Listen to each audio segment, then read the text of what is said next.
सर्वसुगन्धसंयुतं पादप्रक्षालनार्थाय दत्तं ते प्रतिगृह्यताम्। એની અંદર ચંદનવાળું પુષ્પ આપી જાઓ। પાદ્યો પાદ્યમ સમર્પયામિ। હવે બધા ભગવાનના હાથની અંદર અર્ઘ્ય આપવાનો।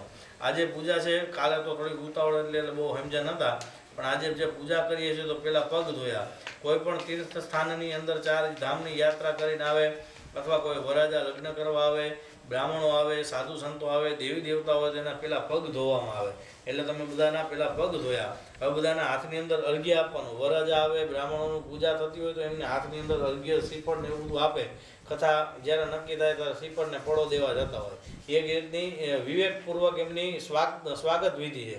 તો હાથની અંદર બધા ભગવાનને અર્ઘ્ય આપો છો એવો ભાવ છે। પાણી ચડાવતા જાઓ કે કામ નથી ને।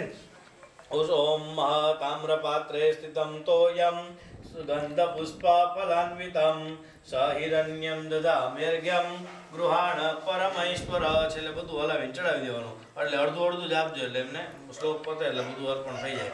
હસ્તયોર્ઘ્યમ સમર્પયામિ। એક જ વખત એક દેવતા ઉપર અર્પણ કરવાનું। ચાલો હવે ભગવાનને બધાને આચમન કરાવતા એવો ભાવ કરીએ।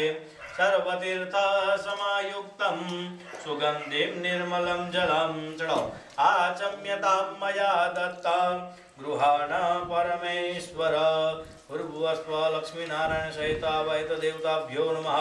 મુખકમલે આચમન્યમ સમર્પયામિ। ભગવાનને આખા શરીરે સ્નાન કરાવતા એવો